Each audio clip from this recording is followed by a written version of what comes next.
자, 문제 한번 풀어보도록 하죠. 자, OX인데요. 뭐가 틀렸는가? 이걸 좀 정리 좀 해보도록 하겠습니다. 자, 1번 보니까 과학을 순수과 응용과학을 구분할 때 부동산은 무슨 과학이 속한다? 응용과학. 응용과학이 뭐예요? 인간 생활에 적용. 자, 인간 생활에 적용하면 뭐라 한다? 응용과학이라 합니다. 인간 생활에 적용하면 응용과학. 자, 그 다음에 2번 들어갈게요. 부동산의 연구 대상, 부동산 활동 및 부동산 현상을 포함한다. 맞습니까? 네, 맞습니다. 자, 그 다음에 3번 볼게요. 일반 원칙, 안전성의 원칙은 소유할 때 채용을 지도 원리로 삼고 있다. 그런가요? 뭐가 문제예요? 일반 원칙으로서 안전성 원칙이 아니라 능률성의 원칙이죠. 무슨 성의 원칙? 능률성의 원칙. 이게 실제로 출제된 지분입니다. 자, 최근에 제가 이거 출제됐다 그랬죠? 자, 기억 안 나고. 고마워요. 네, 저희 존재감을 주고 있습니다. 네, 감사할 따름이고요. 자, 4번 들어갑니다. 공간은 공중지표 지하 등의 3차원 공간을 말하는 것이며 이들 통틀어 뭐라 한다? 입체 공간. 맞나요? 네, 그렇습니다. 민법에서는 토지 소유권을 정당히 이긴 범위 내에서 토지 상하 밑줄 규정하고 있어. 토지 소유권 효력권 입체적 밑줄. 상하에 미친다. 입체적 됐죠? 네, 맞습니다. 이것도 출제된 표현이죠. 입체적 꼭 기억해 주시고. 6번 민법 규정에 의하면 토지 소유자는 광업부로서 일가는 미처 광업물에 대한 권리를 갖는다. 갖지 못한다. 갖지 못한다. 민법 위하더라도 광업법에 따라 광업법 제6조인가요? 자, 국가가 이 광업권을 부여합니다. 그래서 갖는다. 틀렸죠? 틀렸습니다. 7번 들어갈게요. 일반적으로 부동산의 개념은 물리적, 경제, 사회적, 법제적으로 나눌 수 있는데, 자, 생산요소, 자산, 자본 여기까지는 경제 맞죠? 근데 공장재단은 뭐예요? 법률적 개념이죠. 자, 조심하시고. 자, 소비재 이건 뭐예요? 경제적. 그래서 공장재단만 뭐예요? 법률적 개념입니다. 자, 8번 들어갈게요. 민법상 부동산은 토지 및 그 정착물을 말하면 좁은 의미의 부동산에 해당하나요? 네. 자, 밑줄 한번 그어보죠. 민법상 부동산, 토지 및 그 정착물, 좁은 의미의 부동산 이렇게 세 가지는 동의어라고 생각하시면 돼요. 여러분, 좁은 의미의 부동산은 다른 표현을 어떻게 했어요? 협의 부동산 같은 말이죠. 9번 나왔네. 9번. 자, 준부동산은 등기 등록의 공시방법을 갖춤으로써 부동산이 준하에 지급되는 특정의 동산 등을 말한다. 맞죠? 예. 원래 동산 등이었는데 이게 이제 뭘로? 준부동산, 의제부동산 이렇게 부른다는 뜻이죠. 그 다음 10번 들어갈게요. 토지 정착물 중에서 건물, 소유권, 보존 등기된 임목, 국어. 국어는 조그마한 도랑 같은 걸 말해요. 그렇게 생각하시면 돼요. 이렇게 수로가 조금 형성된 이런 걸 말합니다. 이 다음에 그 2차 과목 중에서 공간정보 구축 및 관리 등에 관한 법률에 따라 그 지목을 배우실 텐데요. 그때 배울 거예요. 자세히. 제가 가르친 분야 아니에요. 제가 그걸 다 가르칠 수는 없어요. 자, 그 다음에 나머지는 우리가 인정이 됐었죠. 독립된 것으로서 정리를 한번 해보도록 하죠. 자, 머릿속에 건물. 자, 등기 따로 하죠. 임목에 관한 법률에 따라 소유권 보존 등기된 거. 그 다음에 명인 방법을 구비한 뭐 있어요? 수목과 미분리과실. 마지막 뭐? 해봐. 이렇게 해봐. 이 농작물이죠. 농작물. 자, 농작물은 권한이 의하든 의하지 않든 무조건 누구 소유예요? 경작자 소유예요. 경작자. 아시겠죠? 그거 참 조심해야 돼요. 자, 그래서 국어가 들어서 틀렸어요. 국어 빼야 되겠습니다. 나머지는 괜찮습니다. 그죠? 11번 갈게요. 토지의 건물이나 그 밖에 정착물이 없고, 그렇죠? 지상권 등의 토지의 사용 수익을 제한하는 사표성 권리가 설정되지 아니한 토지를 뭐라 한다? 나지라 한다. 우리나라 나지는 이렇게 씁니다. 우리나라 나지.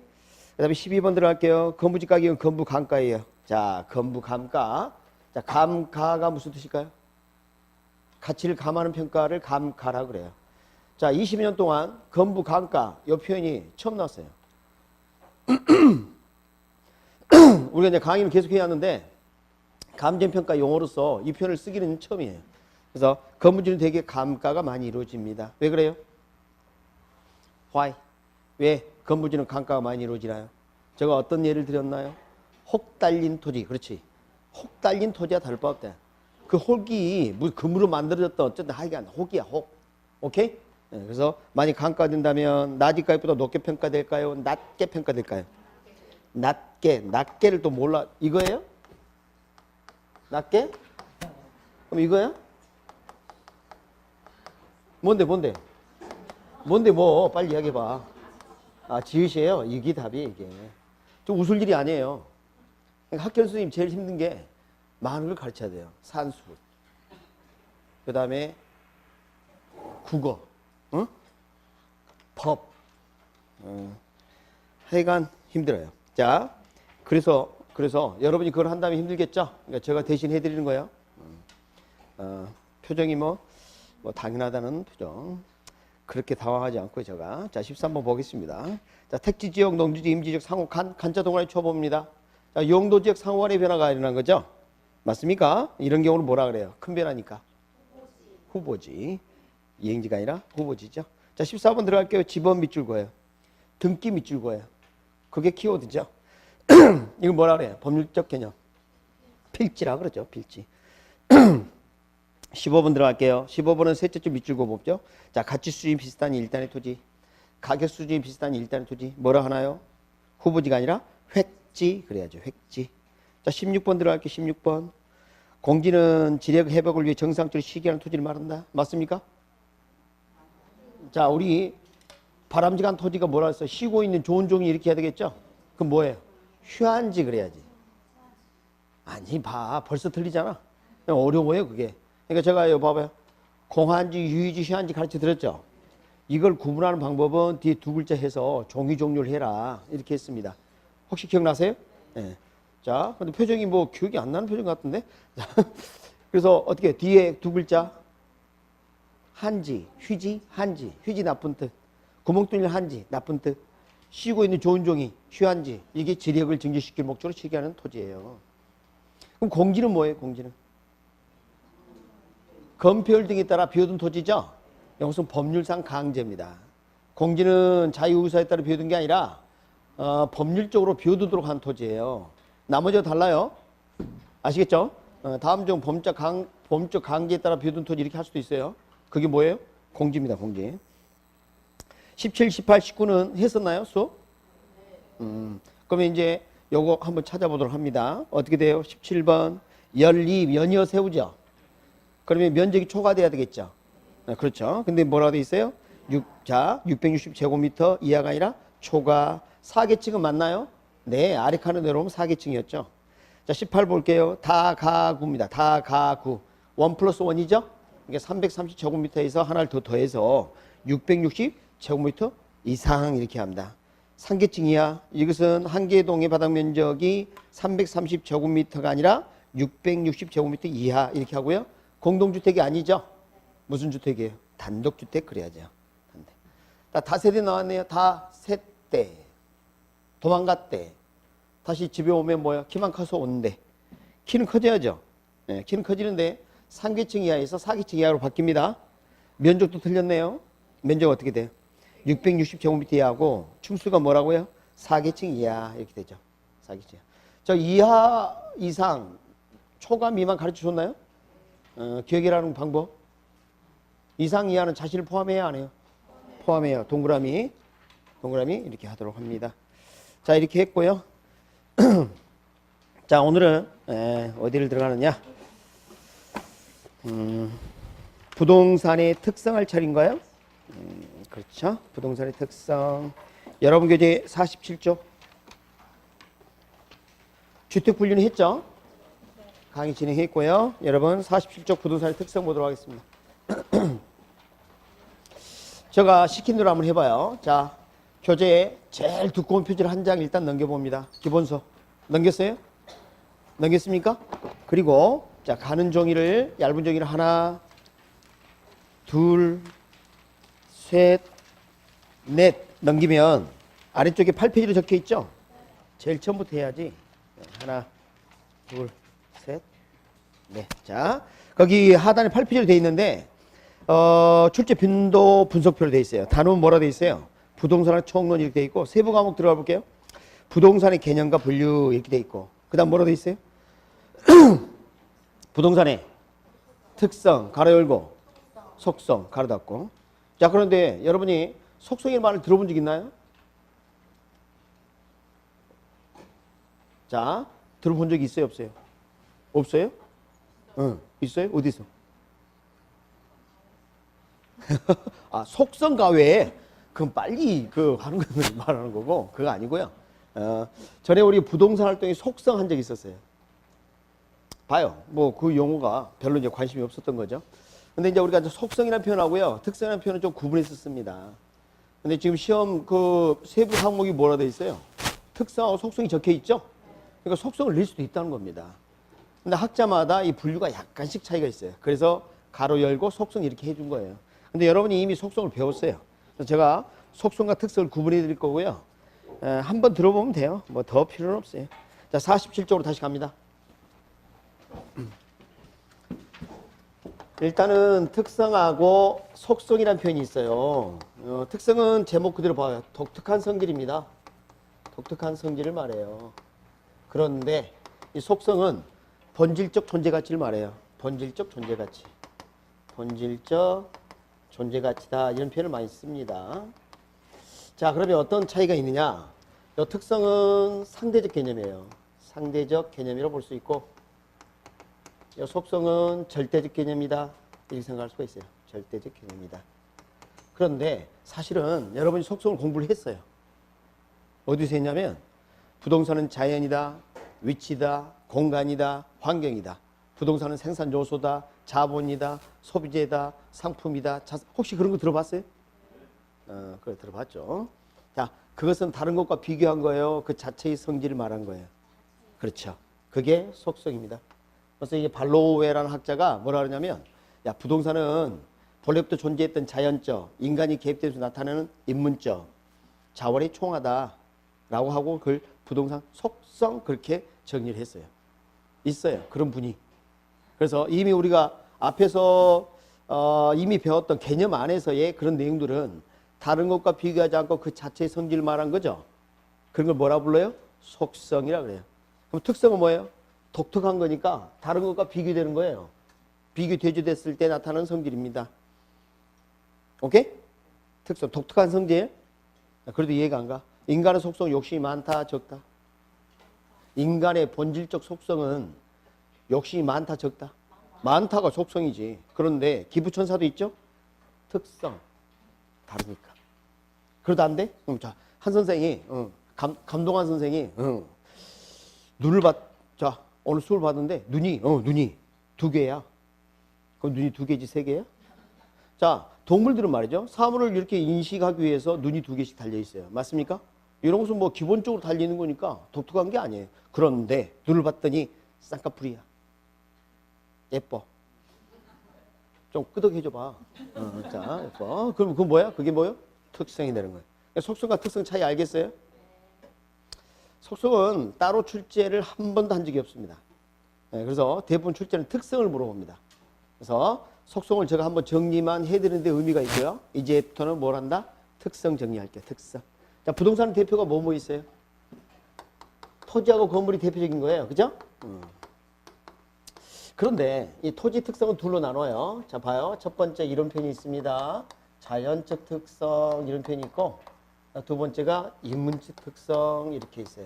자, 여러분이 맞출 수 있어요. 이 중에서 선택해봐요. 본질적, 선천적, 불변적 이런 성격을 갖는 게 뭘까요?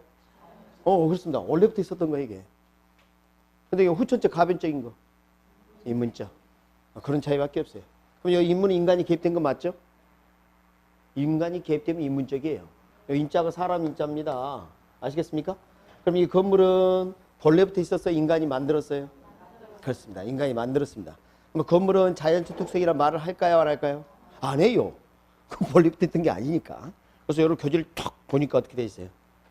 토지는 자연적, 인문적 나눴으나 건물은 그렇게 하지 않죠? 그렇습니다. 자연적이라는 말을 쓸 수 없기 때문이죠. 자, 그 다음에, 자, 여기 봅니다. 자연적 특성 제가 이제 하나씩 말씀을 드릴 텐데, 여러분이 한번 생각을 해볼 필요성이 있어요. 첫째, 토지는 움직일 수 없다고 합니다. 그걸 뭐라 하냐면 우리가 부동성 그래요. 부동성. 토지는 위치가 고정되어 있어요. 움직일 수 없대요. 동의하십니까? 움직이는 경우 없나요? 강원도 동막골에 천평의 토지가 있는데 이걸 강남으로 옮길 수 없나요? 흙을 파서 옮기면 흙 치우라 그래. 자, 토지의 구성물, 물리적 실체, 흙은 토양, 흙 옮길 수 있지만 물리적 절대적 위치는 바뀌지 않는다. 얘 어디서 배웠어요? 위치할 때 배웠어요. 위치. 절대적 물리적 위치, 인문적 상대적 위치. 기억이 잘 안 나죠? 아니, 우리 속성 배우면서 부동산 자연이다, 위치다, 공간이다, 환경이다 이렇게 하면서 위치할 때 했었거든요. 그래요. 이따 한번 찾아보세요. 했었습니다. 이상하죠? 그러니까 일주일 만에 다시 보면 왠지 새롭고, 근데 항상 새롭고 처음 같으면 안 돼요. 그러니까 실력은 더 좋아지고요. 마음가짐이 항상 초지일관하시기 바랍니다. 알았죠? 네. 실력은. 자, 그래서 부동성, 물리적으로 옮길 수 없다는 이야기입니다. 그 다음에 두 번째, 영속성. 토지는 영원히 존재합니다. 동의하십니까? 사라지는 경우 없나요? 자, 갑자기 머릿속에 이런 세 글자가 지나가죠? 포락지. 지반이 절토되어 무너져 하천이나 강으로 변했다. 지적 공부에 나와 있지만. 그게 사라진 거죠? 아닙니다. 부동산은 매차한 공간인가요? 따라서 공간은 영원히 존재합니다. 자, 토지의 물리적 실체인 토양 일부가 흙이 무너져 내린 거지 토지 공간이 사라졌다고 보지는 않는다. 공간은 영원하다. 영원히 존재합니다. 자, 부중성 이게 무슨 뜻일까요? 증가시킬 수 없다, 만들 수 없다예요. 토지는 만들 수 없나요? 예외 없나요? 만든 경우 없나요? 있어요? 뭔데요? 공유수매매리? 간척지 사업? 그래, 그 이야기를 나오길 기다렸어. 자, 그래서 제가 이제 우리 수험생들이 순간 착각하는 그런 것들이에요. 그래서 시험 문제 그런 게 출제가 됩니다. 산지개간이나 매립을 통한 이런 것들은 토지를 만든 거 아니냐 그러는데 아니에요. 그건 토지를 물리적으로 만든 게 아니라 용도 전환입니다. 원래 물 아래 쭉 내려가 보면 흙이 있어요. 바닥에. 토지 있다고요. 그러니까 물 아래로 이용하던 토지를 매립해서 물 위 용도로 바꾼 것으로 봐요. 이해하셨어요? 토지를 만들 수 없다? 정신 바짝 차려야 합니다. 네. 동일한 토지는 어때요? 그 말이 맞을까요? 내가 토지를 샀어요. 22번째 토지. 그럼 그 토지 위치에 동일한 토지 더는 없어요. 동일 위치에 동일한 토지는 더 있을 수가 없단 말이에요. 맞죠? 네. 그래서 개별성. 토지는 인접해 있어요. 서로 붙어 있어요. 왜 그럴까요? 이것 때문이에요. 부동성 때문이에요. 토지를 움직일 수 없기 때문에 어떻게 된다? 인접해 있다. 인접성을 띠게 된다. 그래서 어떤 학자들은 인접성을 따로 설명하지 않고 부동성에다가 포함시켜서 설명할 학자들도 있고 그래요. 그래서 그 설명 내용을 보면 비슷비슷해요. 어떤 학자는. 그래서 이따 그 부분을 좀 살펴보도록 하고요. 자, 이것 말고 이런 것도 있어요. 적재성, 쌓을 수 있다. 가경성, 배양성, 지력성. 생산성이라고 부르기도 합니다. 농사 짓는 거 말이죠. 출제된 적 없습니다. 출제가 안 돼요. 자, 인문적 특성 들어갈게요. 인문적 특성. 이것을 수술을 약간 바꿔가지고요. 이렇게 할게요. 병합 분할 가능성 먼저 말씀드립니다. 자, 토지는 말이죠. 같은 용도로 병합하거나 서로 다른 용도로 분할할 수 있어요. 그런가요? 누가 하나요? 토지가 스스로 했어요? 인간이 했어요? 인간이 했습니다. 그게 인문적 특성이에요. 오케이? 네, 분할 가능성이 있습니다. 그러면 같은 용도로 병합하거나 서로 다른 용도로 분할한다는 이야기는 용도가 다양해진다는 말 맞네요. 네, 그렇습니다. 그래서 용도의 다양성을 지원합니다.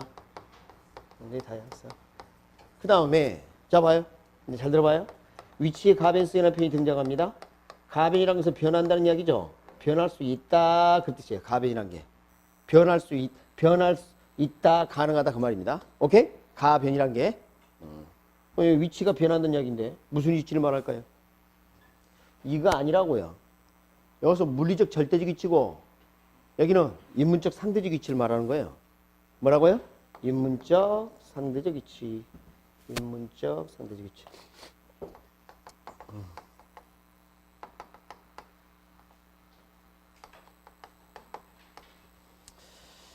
인문 이렇게 나오면 항상 세 가지를 생각해야 합니다. 따라서 합니다. 사회적,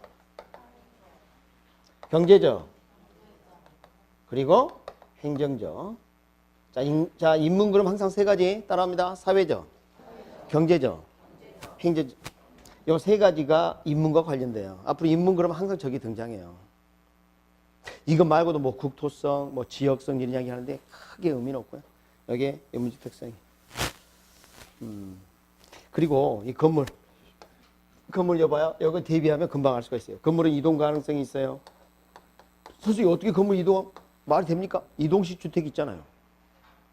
불가능하지는 않습니다. 있습니다. 그 다음에 여기는 뭐예요? 영속성인데 비영속성. 영은 존재하지는 않죠? 비영속성. 여기 부증성, 여기는 생산 가능성. 그 다음에 여기 개별성, 여기는 토지를 빼고 건물만 생각해보면 동질 가능성이 있지요. 여기는 토지기 인접해 있는데요. 여기서는 건물이 토지를 떠나 존재할 수 없다. 그래서 토지와의 일체성, 집의 종속성 또는 뭐 부속성 여러 가지 표현을 씁니다. 부속되어 있다. 이런 것들 출제된 적 없성. 건물은 거의 출제된 적이 없어요. 앞으로 그럴 것 같아요. 여러 가지 이유가 있습니다. 일단은 여기서 내더라도 바빠. 여기 내기도 바빠. 그 다음에 결정적으로 학자들이 이것은 연구를 따로 안 합니다. 그냥 제목만 붙여놓는 거지. 아가씨, 자, 어떤 남자가 안녕하세요. 저 이상형이에요. 차 한잔 하실 수 있겠어요? 그러면 네, 그래요. 그래요. 아니면 한번 튕겨요. 한번 튕겨요. 그래야 돼요. 만약 네, 그래요. 그러면 남자가 당황해요. 오히려. 아니, 남자는 그러기를 바라면서 이야기하면서도 거기서 승낙이 바로 떨어지면 오히려 당황합니다. 왜 그럴까요? 앞으로 내 여자는 아무 남자와 차를 마셔서는 안 된다고 생각하기 때문입니다. 아, 내 여자가 될 사람은 아무 남자와 차 마시면 돼, 안 돼? 돼? 그러니까 그래요. 그러니까. 그럼 제가 이제 무슨 이야기 하냐면 이런 상황이 되면 그 남자는 그 여성에 대해서 관심을 가지기 시작해요. 뭔가 연구를 한단 말이에요. 아, 저분이 뭘 좋아하나? 집은 어디일까? 그죠? 직장은 어디 다니나? 버스는 몇 번 타나? 막 이런 거. 그죠? 그가 똑같아요. 이렇게 제약으로 느껴지지 않는 것은 관심이 대상이 아닌 거죠. 그래서 우리가 연구하는 게 이거예요. 그래서 학자들이 주로 이걸 다룹니다. 이걸 자세히. 그럼 이런 이야기예요. 아, 토지는 움직일 수 없다고? 그러니까 우리가 부동산 활동을 어떻게 할 수밖에 없다. 그런 게 나오는 거예요. 오케이? 네. 그래서 그런 부분. 자, 시험 문제는 저런 특성에 따라 파생된 특성이 출제됩니다. 그래서 그 파생 특성 이야기를 하면서 이것은 무엇과 관련돼? 제목 이걸 물어봐요. 그런데 오늘 그 부분을 강의해 드릴 텐데 어려워요. 미리 말씀드리지만. 그러니까 미리 예단한 게 썩 좋지는 않지만 여러분이 실망이 커질까 봐 미리 좀 말씀을 드리는데요. 좀 어려워. 그래서 지금 앞으로 우리 뒤에서 배우게 될 뭐 경제론이라든지 투자론, 감정평가론 용어가 왕왕 나옵니다. 근데 그것은 거기 가서 또 할 거예요. 그러니까 오늘 이해가 안 된다고 슬퍼하거나 노하지 않도록 합니다. 알겠죠? 이해가 안 되면 계속 그냥 보기만 하세요. 그럼 그 기억이 나중에 언젠가 이해를 시킬 거라요. 이 말은 어디 적혀 있죠? 강의 노트. 어딨냐? 네, 강의 노트. 강의 노트 제일 뒤에 있어요. 제일 뒤에. 자, 여러분 공부할 때 힘들 때마다 이거 한 번씩 읽어봐요. 뭐라고 돼 있어요? 이해할 수 없으면 곱씹고 그래도 이해하지 못한다면 생각하지 마라. 언젠간 기억이 그것을 이해시킬 것이다. 고민하지 마. 그냥 시간이 지나면 언젠가 되겠지 뭐. 됐습니까? 그렇게 해주시면 됩니다.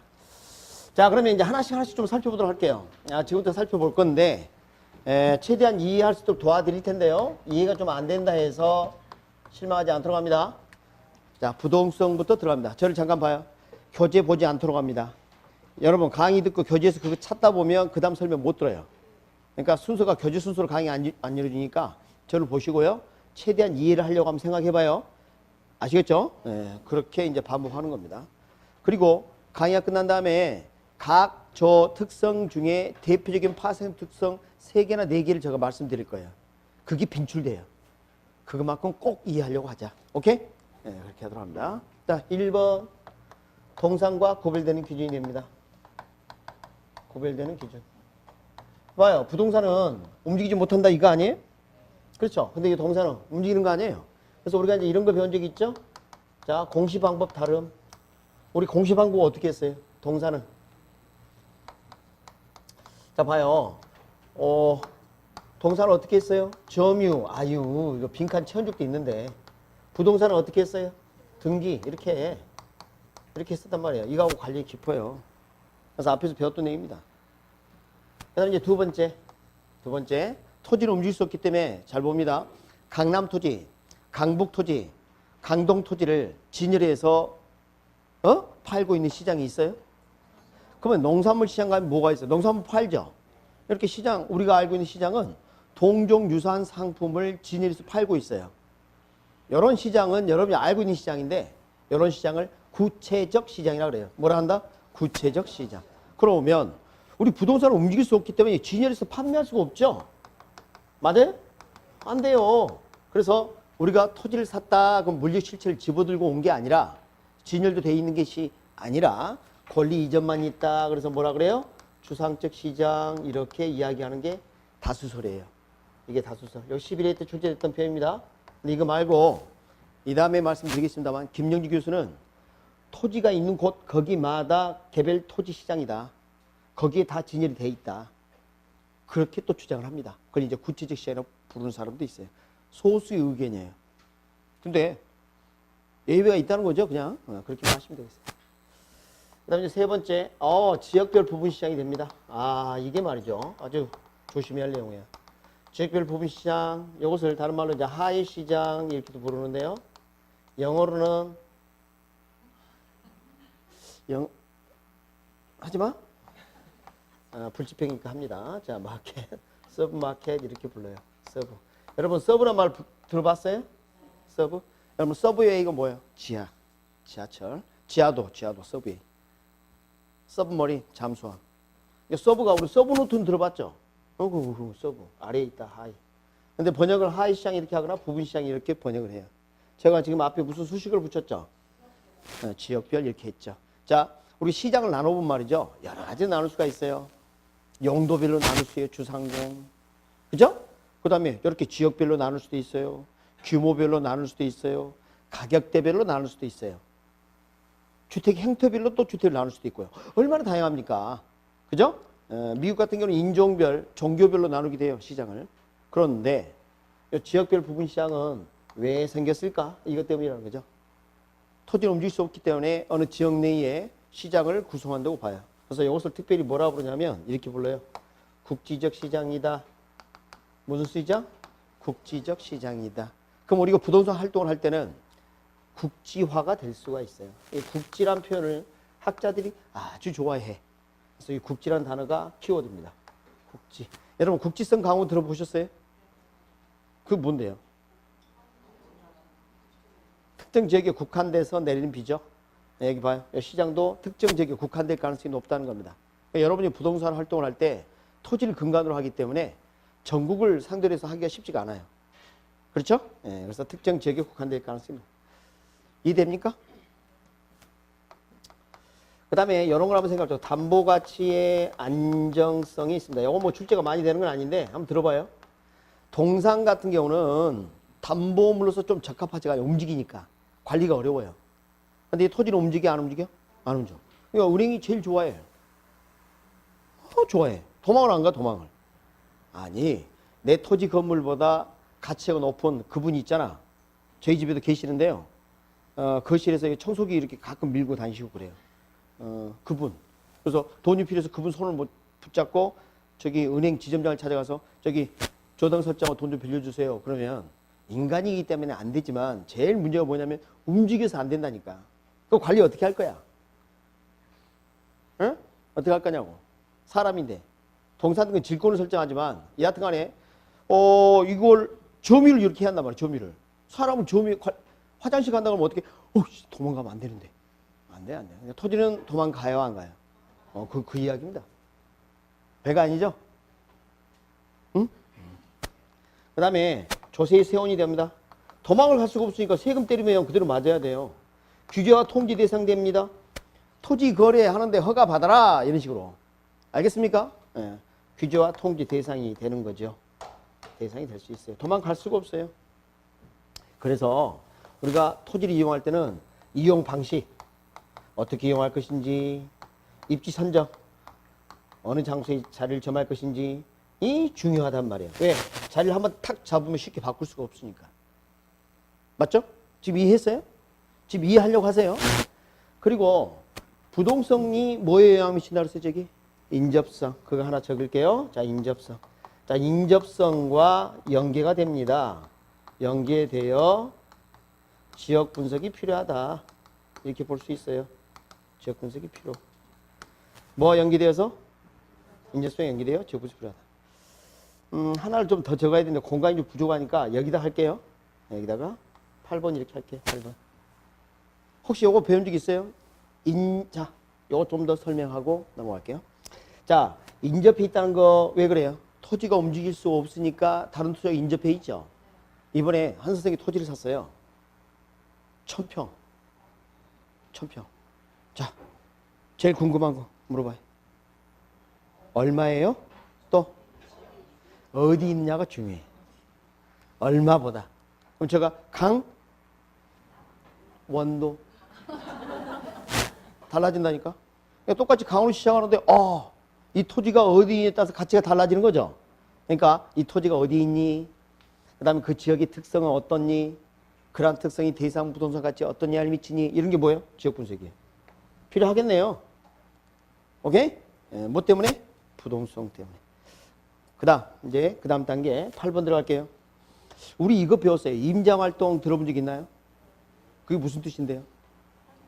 현장에 임한다. 현장에 갔다? 법지 배웠어요? 벌써 잊어먹었죠? 경사밀려서 옹벽을 설치하는 거. 법적으로 소유권만 있는 거. 빈지는 뭔데요? 소유권이 비어있는 거. 그렇게 기회를 가르쳤잖아요. 벌써 일주일 지나면 헷갈리는 거예요. 제가 가르치는 요령들을 하면 헷갈리지 않습니다. 그리고 이런 거 있대요. 선화지, 고압산 아래에 있는 토지. 이런 거 말이죠. 사전에 정보를 입수하지 않으면 문제가 됩니다. 통제가 불가능해요. 그죠?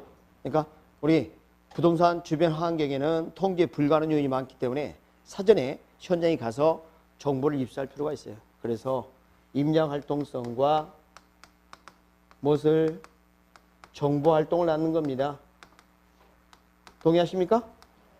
이 중에서 아까 말씀드렸죠. 이거 국지 아주 좋아해요.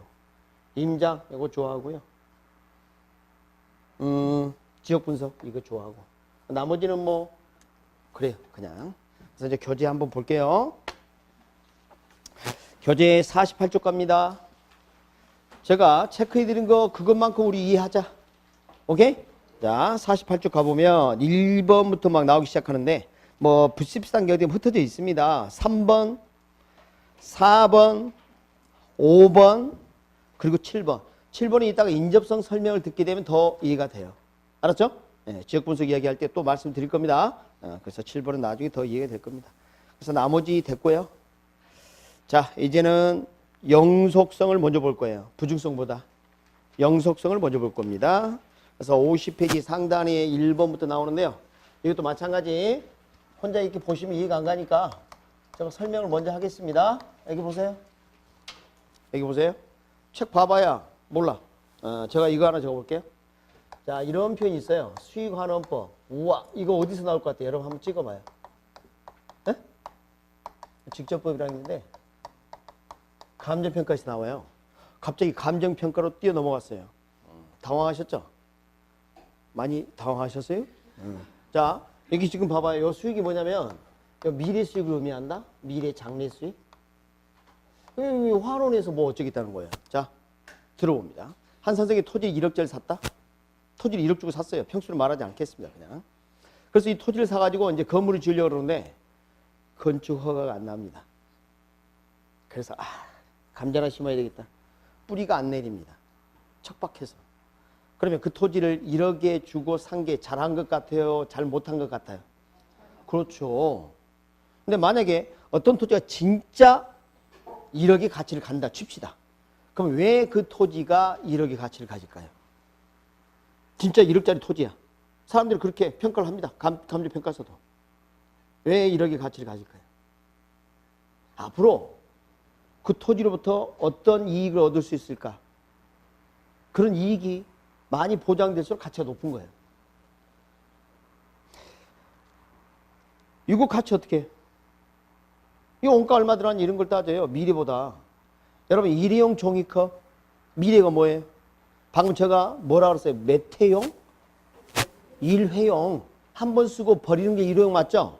일회용 종이컵은 미래가 뭐냐고요? 쓰레기야, 쓰레기. 근데 이 종이컵 가치를 평가해 보세요. 그럼 사람들이 미래를 근거로 평가해? 아니면 원가 얼마 들었을까? 이걸 가지고 평가해요. 원가 얼마 들은 일이 산다. 그런데 토지는 만들 수 없잖아요. 그러니까 원가 이런 게 쓰기 힘들어요. 그러면 우리가 가치를 판단할 때 어떻게 돼요? 야, 이 토지를 가지고 있으면 앞으로 어떤 이익을 얻을 수 있지? 만약에 이런 이익을 많이 얻을 수 있으면 가치가 높다. 이렇게 평가하자는 거예요. 그래서 여러분 미래 수익을 현재 시점으로 환원해서 가치를 평가하는 방법이 뭐예요? 수익환원법입니다. 그래서 지금 교재에는 수익환원법이란 설명을 안 해놨는데 이걸 풀어놓은 게 있어요. 이따가 보여드립니다. 알았죠? 네, 그거 읽어보면 좀 이해할 수 있어요. 자, 여기 봅니다. 책 봐봐요. 소용없어요. 여기 봐요. 다음 두 번째, 장기적 배려입니다. 장기적 배려. 이 토지를 한 번 쓰고 버리는 거다? 영원히 쓰는 거다? 영원히. 그럼 장기적 배려 어디서 본 것 같은데? 어디서 봤을까요? 부동산 활동의 속성이 나와 있어요. 배려의 장기성. 그 읽어보면 영속성이라는 게 등장합니다. 그 다음에 세 번째, 물리적으로 마음에 훼손돼야 안 돼요. 물리적 감가. 감가 배웠죠? 가치가 가해지는 게 감가인데 이게 된다 안 된다? 안 된다. 토지는 사라지지 않으니까. 그래서 이거 연계되어서 이제 뭐가 나오냐면 소모를 전제로 하는 재생산 이론을 적용할 수가 없다. 재생산 이론을 적용할 수가 없어요. 저기 봅니다. 소모, 재생산. 이게 키워드입니다. 재생산이에요? 생산이에요? 그럼 생산하고 재생산은 어떻게 달라요? 대답 안 하셔도 되고요. 응? 모르는 사람 없을 거예요. 자, 봐요. 그런데 왜 재생산이라는 말을 썼을까? 이거 봅니다. 이건 영원히 존재해. 언젠가는 없어져요.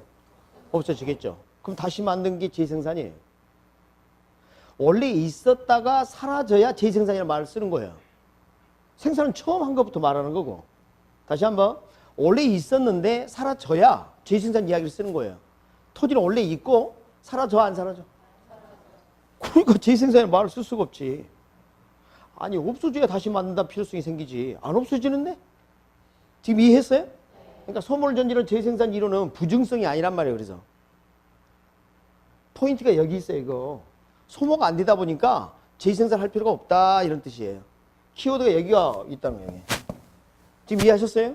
그러니까 이것은 영속성이지 만들 수 없다 부증성 그러면 안 된다. 오케이? 그 다음에 다섯 번째 소유이익과 사용이익 또는 이용이익 이렇게 부르기도 합니다. 그게 분리가 가능해요. 이게 무슨 말이지?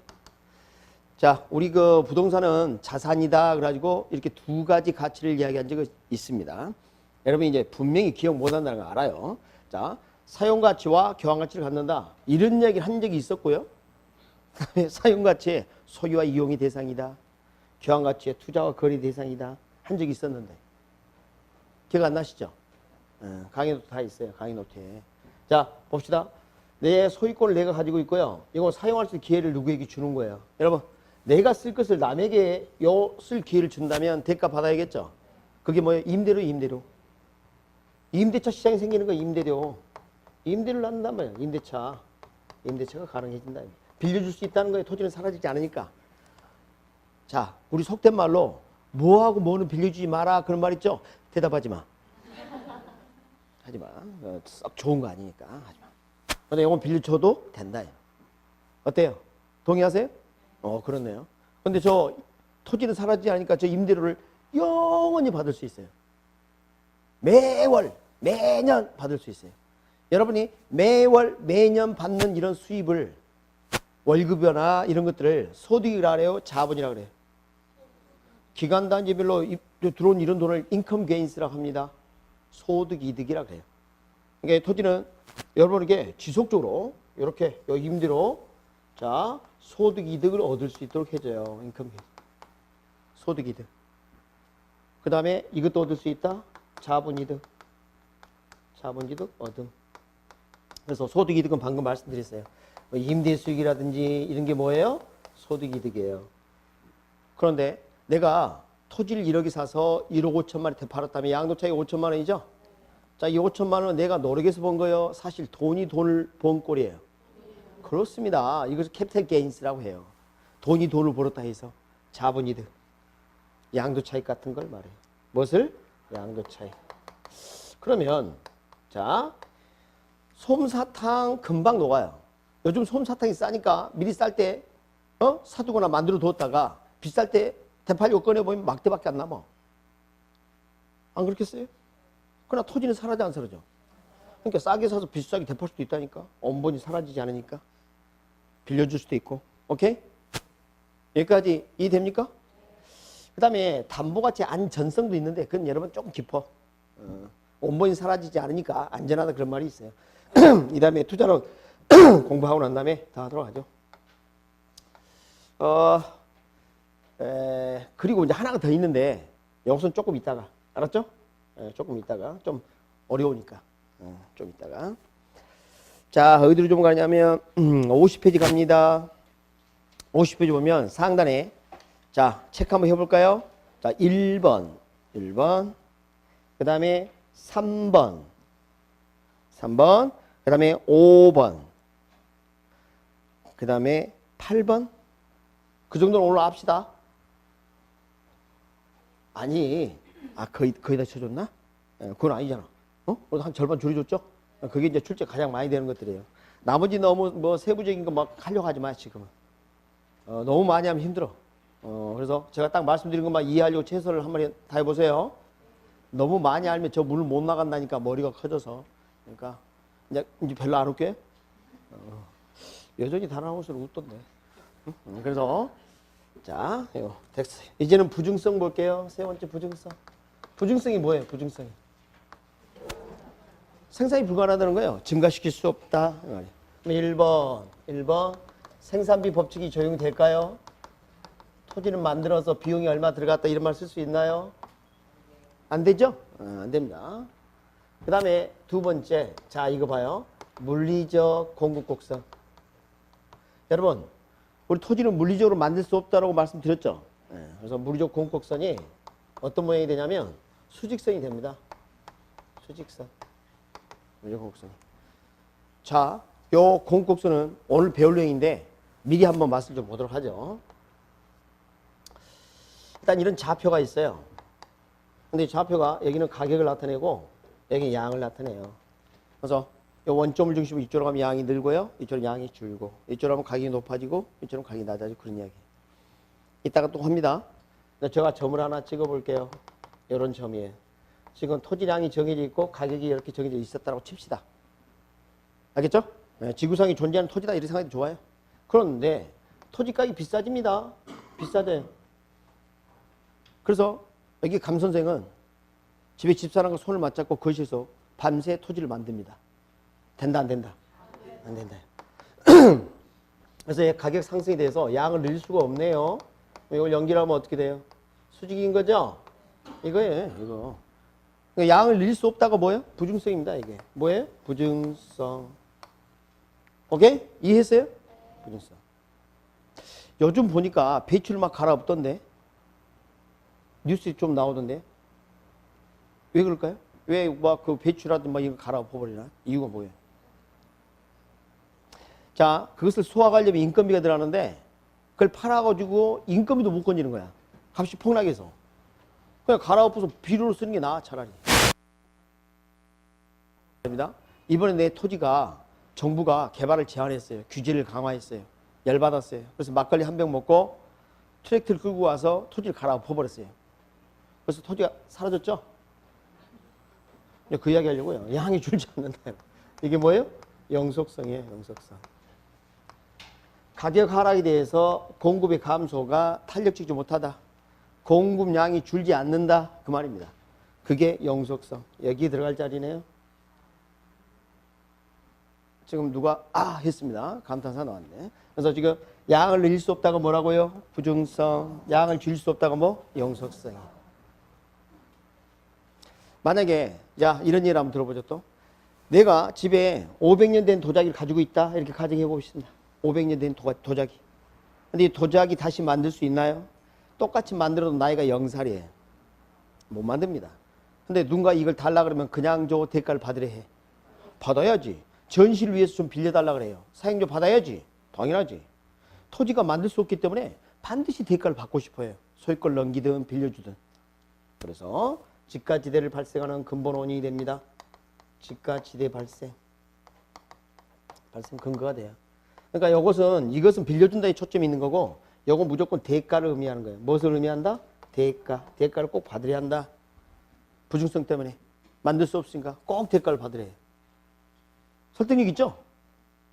못 만드니까 지구상 유일한 거고 못 만든 거예요, 이거. 그런데 이렇게 토지량이 한정되어 있는데 토지를 찾는 사람이 많아지면 어떤 일이 벌어질 것 같아요? 여러분 알 수 있을 것 같은데, 땅값이 상승할까요? 하락할까요? 상승하겠죠. 그런데 정상적인 지가 상승분을 넘어서서 지나치게 높아지는 현상을 지가고라고 합니다. 뭐라고 한다? 지가고. 지가는 토지 가격을 말하고요. 고자는 높을 고자입니다. 그럼 이것은 바람직한 가격이 아니에요? 아니에요. 공급은 가만히 있는데 수요자끼리 경쟁한 거죠. 그러니까 수요자 경쟁 가격 성격을 갖게 됩니다. 수요자 경쟁 가격 성격을 갖게 되고, 그래서 이런 말을 해요. 바람직한 가격에서 벗어난 데 있어 부동산 학자들이 즐겨 쓰는 표현인데요. 균형 가격 성립이 어렵다 이런 표현을 써요. 경제학자는 동의를 안 합니다. 그런 표현은. 근데 부동산학자는 뭐라고 한다고요? 여기 4번 할까요? 5번 이렇게 하고요. 자, 6번 균형 가격 성립이 어렵다 이렇게 이야기해요. 성립 어렵다. 설득력 있죠? 어렵다 이렇게 했어요. 그렇네. 하여간 그렇다 치자. 땅도 귀하고 만들 수도 없고 그러니까 저기 어디 강남 토지를 한 100평 샀어요. 그러고 난 다음에 거기에다가 감자 심으면 어때요? 감자. 고구마도 괜찮아. 고구마도. 그러니까 봐요. 여러분, 토지를 늘려서 면적을 더 확보하는 것보다 그 토지의 용적이죠? 쌓아서 공간을 더 확보하는 게 좋아요. 토지 가격이 비싸니까 토지를 늘리기보다는 층수를 올리는 게 낫겠죠? 자, 이거 봐요. 이렇게 모아서 뭉뚱거리는 이용을 뭐라 하냐면 집약적 이용이라 한다. 무슨? 집약적. 근데 저기 농촌은 토지를 어떻게 이용해요? 농사 지을 때, 벼농사 지을 때 2층, 3층으로 지어요? 땅값이 싼데 그럴 필요 없지. 펼쳐서 이용하죠. 거칠고 면밀하지 못하게 이용하는 것을 조방적 이용이라 합니다. 뭐라? 조방적. 야, 땅값이 비싸졌어요. 토지 어떻게 이용할래요? 집약적 이용을 가져온다는 겁니다. 집약적 이용. 그래야 돈이 될 수 있어요. 그죠? 그리고 이런 표현 들어본 적 있어요? 최유효 이용? 들어본 적 있죠? 자, 처음 오신 분도 상관없어요. 같이 하면 돼요. 최유효 이용. 이게 무슨 뜻일까? 이용을 하되 효과가 있는데 최고 최소 최고로 잘 이용하고 돈벌이를 할 수 있어요. 이게 부중성과 관련된 겁니다. 재밌죠? 자, 멈출 수 없기 때문에 일단은 아까 요거 참 동그라미 쳐졌나요 이거? 다 쳐졌죠? 자, 어디로 가냐면 이제는 어디로 가느냐? 페이지 49페이지 갑니다. 49페이지 부중성 찾았어요? 여기 저 동그라미 쳐줄게요. 자, 양가로 1번, 양가로 2번, 양가로 4번, 그리고 7번. 됐죠? 거기 키워드 찾아서 잘 정리하도록 합니다. 됐죠? 자, 지금 폭주기관차입니다. 멈출 수 없습니다. 계속 가겠습니다. 조금 더 하고요. 자, 네 번째. 개별성이에요. 개별성. 개별성. 동일한 토지는 없다. 비동질성, 이질성이에요. 여러분, 토지는 다 달라요. 그럼 토지끼리 비교가 쉬울까요? 어려울까요? 쉬워요? 어려워요? 책을 보니까 비교 어렵다 돼 있어서 그렇게 대답하는 거죠. 그럼 비교가 뭔데요? 비교가. 비교라는 게 뭔데요? 그러니까 이거 평소에 많이 쓰는데 그럼 대조는 뭐예요? 대조. 비교 대조 해봐라 하잖아. 비교는 뭐고 대조는 뭐예요? 참나 힘들어 죽겠네. 자, 비교는 공통점을 찾는 거고 대조는 차이점을 찾는 거예요. 그러니까 비교 대조해봐라 그러면 공통점과 차이점을 찾아봐라 그 말이에요. 근데 여러분이 구공부할 이유가 없잖아. 그래서 일단은 개별성은 너무 다르기 때문에 공통점 찾기가 어려워요. 비교가 어렵다 이렇게 합니다. 비교 쉽다 어렵다? 어렵다 이게 이렇게 해요. 그런데 시험장에 가면 이제 헷갈려요. 다 다르면 비교 쉬운 거 아니에요? 뭐요? 이런다고. 그래서 제가 시키는 합니다. 별자를 빼면 어떻게 돼요? 개성이죠? 항상 개별성 나오면 개성이라고 기억하세요. 알았죠? 자, 개별성은 뭐라고 기억한다? 개성. 자, 여기 봐요. 이분과 이분을 비교해봐, 둘이. 둘 다 기분 나빠. 개성은 비교 대상이다, 아니다? 아니다, 이 말이야. 주의하시기 바랍니다. 잘 틀립니다. 많이 틀릴 것 같죠? 응, 해봐요. 아, 참. 좀 리액션을 해봐요. 자, 그리고, 자, 좀 더 들어갑니다, 좀 더. 감정평가사가 토지를 평가해달라고 의뢰를 받습니다. 근데 토지를 평가하고 이렇게 보니까 이 토지가 평당 얼마예요? 그러는데 한 500m 떨어진 토지가 평당 500만 원 거래됐어요. 그럼 이것도 평당 500만 원인가요? 이건 정말 힘들어. 근데 이런 건 좀 가능해요. 야, 내 아파트가 얼마 정도 될까? 봤더니 같은 동에, 같은 층수에, 같은 평수 아파트가 발코니 확장한 아파트가 10억이 거래됐어요. 그럼 내 것은 10억에서 큰 차이가 없겠죠? 야, 이런 것들은 복합부동산이니까 좀 사례가 좀 맞아 들어가요. 근데 토지 자체는 이렇게 비교 방식을 쓰기 힘들어요. 너무 개별성이 강해서. 동일지에 동일 토지가 없기 때문에. 토지 평가가 쉬워, 어려워? 어려워요. 그래서 감평사가 토지 평가할 때 너무 힘들어요. 그래서 국토교통장관이 이런 감정평가서를 어여삐 여기사 표준지 공시지가를 내려주시었다. 이런 겁니다. 뭐? 표준지 공시지가. 자, 이건 뭐냐면요. 지역 단위별로 대표 토지를 선정해 놨어요. 그걸 표준지라고 해요. 그래서 이 다음 배울 때는 대표성, 중요성, 안정성, 확정성 있는 토지를 제곱미터 가격을 2월 말까지 대개 공시를 합니다. 제곱미터 가격을. 금년은 2월 한 15일쯤 공시를 할 것 같아요. 그래서 개별 공시가 이렇게 공시를 하면 다시 표준 공시를 공시를 하면 요걸 가지고 감정평가사가 개별 토지를 평가해 주기도 하고 과세 기준으로 개별 공시가 산정의 기준으로 쓰기도 하고 막 그래요. 그게 잣대로 써, 잣대로. 알았습니까? 그래서 표준지 공시가를 공시한다는 거 알겠는데, 자, 표준지 공시지가를 기준으로 이 개별 토지가 좀 더 우월하다 그럼 가치를 높게 평가하고 못하다 그럼 낮게 평가하는 거예요. 잣대로 삼아서. 그럼 이제 표준지 선정해야 되겠죠? 근데 그거 쉽지 않단 말이에요. 하고 있긴 한데. 자, 우리가 개별 토지 평가가 어렵기 때문에 표준지 공시를 공시하고 있는데 표준지 선정 작업이 여전히 쉬운 것은 아니더라 하고 있긴 하지만 쉽다 어렵다? 어렵다. 표준지 선정이 어렵다.